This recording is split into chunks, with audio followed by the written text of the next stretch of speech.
여러분 안녕하세요. 주의 자비가 내려와 찬양으로 함께 예배드려요.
같이 손모아 기도드리겠습니다. 살아계신 하나님 아버지 감사드립니다. 모일 수 없는 상황에서도 이렇게 예배를 드릴 수 있도록 허락하시니 감사합니다. 하나님, 상황이 많이 어지럽습니다. 이런 때일수록 우리가 참된 그리스도인으로 살아갈 수 있도록 우리의 말과 행동을 조심할 수 있도록 하나님 함께하여 주옵소서. 하나님, 무엇보다도 우리가 하나님과 다른 것에 우선순위가 뒤바뀌지 않도록 우리의 마음을 붙잡아 주옵소서. 하나님, 이 시간 예배를 드릴 때 우리의 마음을 다해 집중해서 예배를 드릴 수 있도록 함께하여 주옵소서.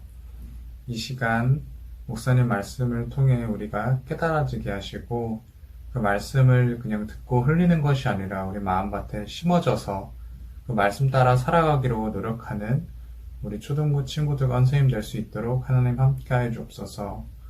모든 예배 주께서 처음부터 끝까지 인도하실 것을 믿사오며 감사드리며 예수님의 이름으로 기도드렸습니다. 아멘. 친구들 안녕하세요. 한 주간도 우리 친구들 잘 지냈나요? 목사님과 우리 선생님들은 우리 친구들이 안전하고 건강하고 행복하기를 항상 기도하고 있습니다.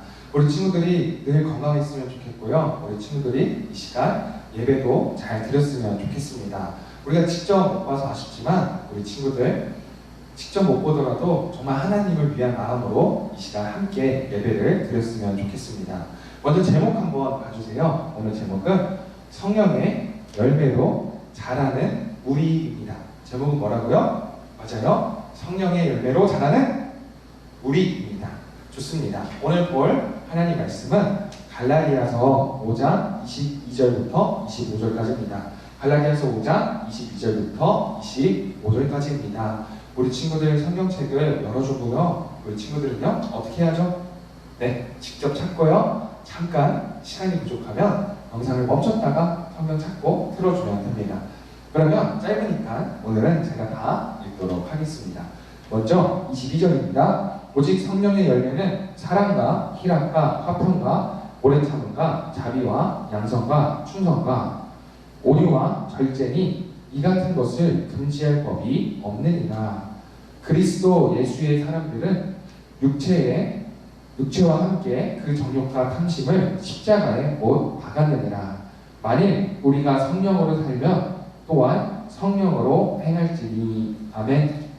네, 저는 2주 전에 부모님과 함께 포도를 따러 갔다 왔습니다. 제가 한번 화면을 봐주세요. 인증샷입니다. 이 포도는요 제가 부모님과 함께 직접 딴 겁니다. 너무 아쉬운 거는요, 만약에 코로나가 잠잠하고 우리가 모일 수 있었다면 제가 조금이지만 하나씩이라도 우리 친구들에게 맛보도록 할 수 있었을 텐데 그러지 못한 것이 정말 아쉽습니다.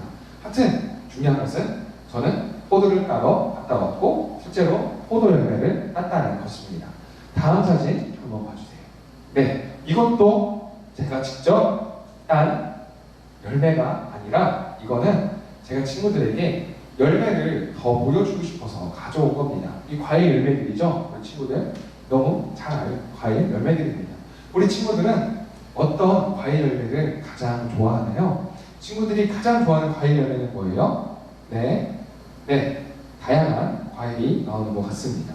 목사님은요 가장 좋아하는 과일이 뭘까요? 맞춘 친구도 있었을 것 같아요. 뭐냐면 저는 메론이라는 과일을 가장 좋아합니다.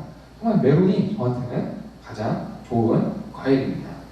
제가 친구들에게 이렇게 과일에 대해서 이야기하는 데는 이유가 있습니다. 왜냐하면 오늘 성경 말씀이 성령의 열매를 소개하고 있기 때문입니다. 그래서 저는 성령의 열매와 이 과일 열매를 연결시키기 위해 오늘 과일을 언급을 했습니다.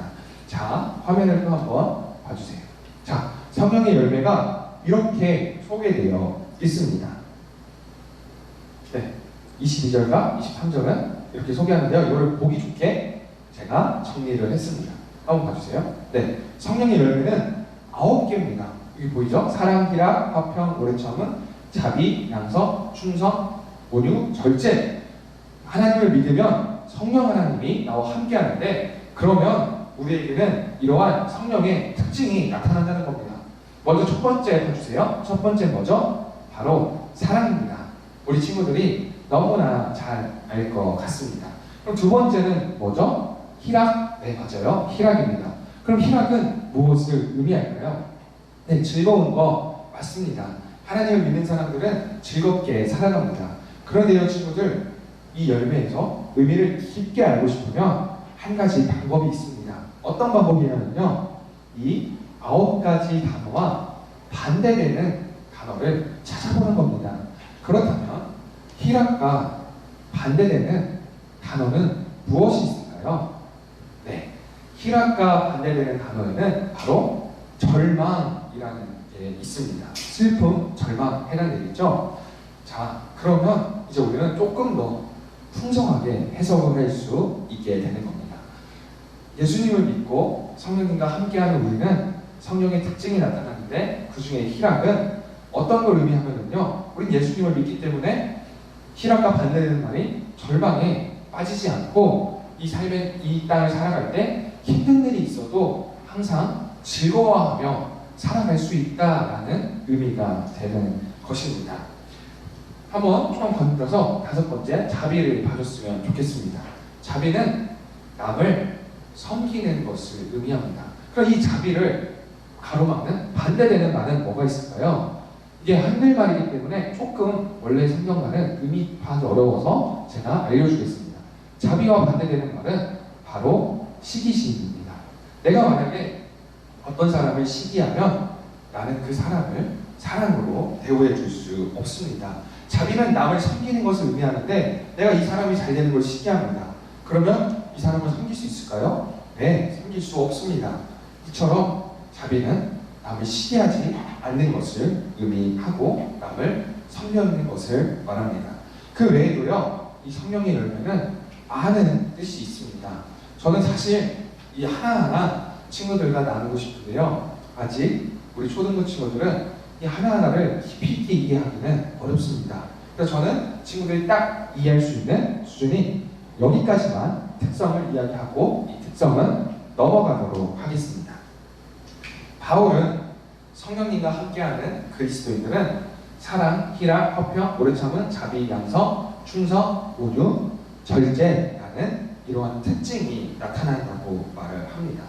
그런데 성경에는요, 너희가 예수님을 믿으면 이런 9가지 특성이 나타납니다 라고 말하지 않고 열매라고 말을 했습니다. 성령의 열매라고 성경에 기록되어 있습니다. 왜 바울은 이 열매라는 단어를 사용한 걸까요? 당연하죠. 네, 친구들이 또 지식되듯이 열매라는 단어를 통해, 열매라는 뜻을 통해 더 의미를 잘 전달하고 싶었기 때문입니다. 그래서 우리가 열매의 의미를 알면 뜻을 훨씬 더 풍성하게 이해할 수 있습니다. 지금부터 열매의 특징이 무엇인지 제가 설명을 하도록 하겠습니다. 자, 화면을 또 봐주세요. 자, 이거는 열매입니다. 자, 어떤 과일의 열매일까요? 네, 호박? 네, 호박이라고 말하는 친구들도 있는 것 같고요. 오이라고 말하는 친구도 있는 것 같아요. 뭘까요? 답은? 뭘까요? 네, 답은 수박입니다. 이 조그만 녀석이 수박입니다. 우리가 먹는 이 커다란 수박은 다 여기서부터 출발을 했습니다. 여기를 보면 우리는 열매의 2가지 특징을 알 수 있습니다. 첫 번째 열매의 특징이 무엇일까요? 친구들, 첫 번째 열매의 특징은 바로 이겁니다. 매일 열매는 조금씩 자라난다는 겁니다.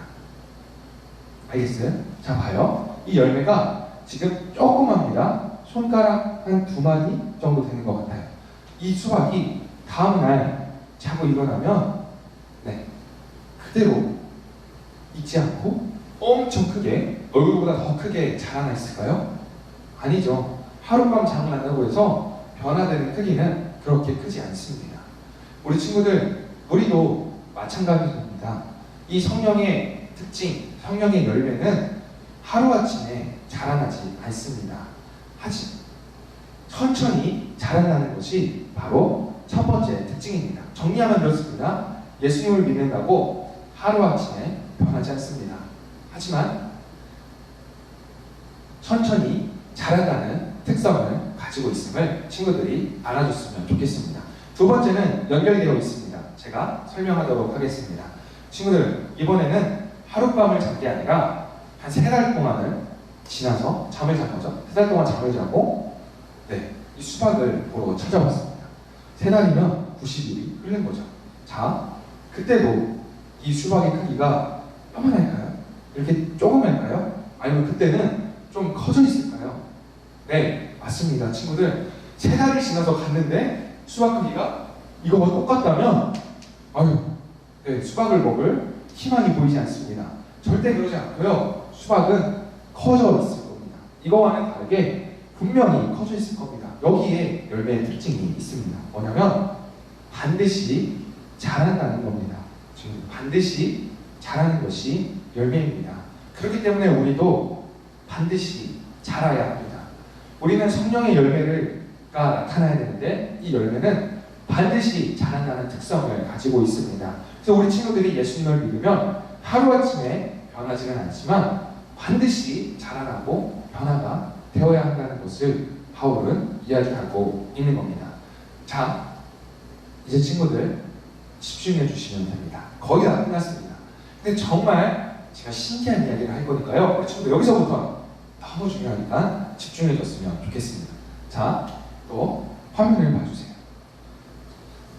딱 절반을 나누고요. 우리 친구들 기준으로 왼쪽 그리고 오른쪽을 구분해 주세요. 자, 왼쪽을 보면 열매가 몇 개죠? 9개입니다. 자, 오른쪽을 보면 열매가 몇 개죠? 하나입니다. 아, 그러니까 왼쪽을 보면 이렇게 생각을 할 수 있고, 왼쪽은 9개의 열매가 있고요. 각자 맛을 내는 게 다릅니다. 우리가 아까 봤던 9가지 기억나요? 보여줄게요. 사랑이랑 화평, 오래 참은, 자비, 양성, 충성, 온유, 절제. 좋아요. 자, 여기 봐주세요.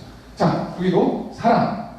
하나를 먹으면 사랑이라는 걸 담당하는 게 있고요. 또 옆에는 오래 참음이라는 걸 담당하는 게 있고요. 또 하나를 먹으면 자비라는 맛을 내는 과일이 있습니다. 아, 그러니까 우리가 말한 9가지 특성은 9가지 열매를 의미하는 거네요. 그리고 이 열매는 딱 한 가지씩 맛을 내는 거라고 이렇게 쉽게 이해하면 되겠네요. 맞아요? 우리 친구들? 맞아요? 맞는 것처럼 보이죠? 그런데 성경은 9가지 열매라고 말하지 않아요. 9개의 종류의 맛을 내는 열매라고 말하지 않아요. 오히려 성경은 하나의 열매라고 합니다. 성령의 열매는 하나다라고 말을 해요. 쉽게 이야기를 해줄게요. 여기 왼쪽에 있는 열매를 하나 딱 집으면 자비의 맛이 나고요. 또 하나를 싹 집어서 보면 사랑의 맛만 납니다. 자, 그런데 반대로 이 하나라는 개념으로 생각을 하면 이 하나 오른쪽 열매를 딱 잡아서 먹으면 어떤 맛이 날까요? 사랑, 화평, 오래 참은, 자비, 양성, 충성, 온유, 절제 등 9가지 맛이 모두가 나는 거예요. 모든 것이 하나에 담겨 있습니다. 이게 바로 성경이 말하는 성령의 열매입니다. 만약에 이 왼쪽처럼 성경이 말했다면 저는 정말 행복했을 것 같습니다. 왜냐면요, 예를 들어 이럴 수도 있잖아요. 제가 친구들을 사랑해야 되는데 사랑하지 않는 거예요. 그래가지고 선생님들께서 저를 찾아와서 우리 초등부 친구들을 정말 좀 사랑해주세요 라고 말을 할 수가 있어요. 그쵸? 그때 제가 만약에 성령의 열매가 9가지 종류라면 저는 이렇게 말을 할 거예요. 아, 선생님 죄송합니다. 제가 사랑의 맛을 내는 열매는 가지고 있지 않습니다. 그래서 저는 사랑을 할 수가 없습니다. 죄송합니다 라고 말하고 우리 친구들을 사랑하지 않을 거고 거절할 수 있을 겁니다. 하지만 친구들, 성경대로 하나의 열매 안에 9가지 모든 게 담겨 있는 거라면 저는 이렇게 변명할 수가 없습니다. 오히려 저는 사랑이라는 특성이 반드시 있기 때문에 우리 친구들을 사랑해야 하는 겁니다. 친구들이 기억해 줬으면 좋겠습니다. 이 9가지 특성은 모두 다 하나의 열매에 담겨 있는 겁니다. 쉽게 이야기하면 하나의 열매에 9가지 맛이 나는 겁니다. 한 입 깨어물면 9가지 맛이 나는 겁니다. 우리 친구들, 그래서 우리가 알아야 될 건 성령의 9가지 특성 다시 보여주겠습니다. 내 안에 이 9개 중 하나라도 있지 않으면 이거는 성령의 열매가 아니라는 겁니다. 이 9개가 다 있어야지 성령의 열매입니다. 우리 친구들이 이거를 꼭 기억해줘야 합니다. 자, 우리는 갈라디아서를 나누면서 가짜 복음과 진짜 복음을 구분했습니다. 그리고 진짜 복음에 대해서 전했습니다.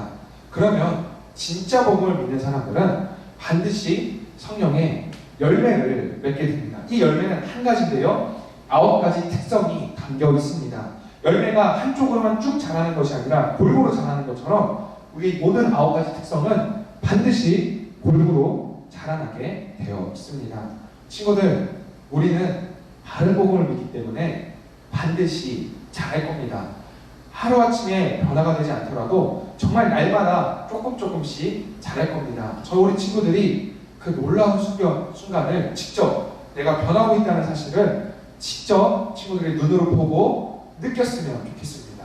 그리고 이 말씀처럼 내 안에 오늘 성령의 열매가 있는지 한번 검토해 봤으면 좋겠습니다. 없다면 다시 복음을 붙잡아야 합니다. 복음만 우리가 성령의 열매를 가질 수 있고 자라나게 할 수 있도록 바꿀 수 있습니다. 우리 한 주간도 우리 친구들이 건강하게 무럭무럭 성령의 열매로 자라가기를 축복합니다. 자, 이제 두 손 모으고 눈 감고 기도하도록 하겠습니다. 우리 두 손 모으고 눈 감고 기도합니다. 하나님, 이 시간 함께 성령의 열매에 대해 나눴습니다. 성령의 열매는 9개로 각자 따로 특성을 가지는 것이 아니라 따로 다른 맛을 내는 게 아니라 하나의 열매로 이 9가지 특성을 담고 있고 9가지 맛을 내고 있다는 것을 알았습니다. 하나님, 우리가 살아갈 때 이 9가지 특성이 있는지 우리가 돌아보기를 원합니다. 또 간절히 원하는 것은 우리 아이들에게 진짜 복음이 심겨져서 아이들이 날마다 자라나서 이 9가지 특성이 모두 골고루 무럭무럭 자라나는 놀라운 은혜를 허락하기를 간절히 원합니다. 우리 아이들이 자라나는 열매처럼 정말 신앙으로 자라가기를 간절히 원하며 예수님의 이름으로 기도드립니다. 아멘.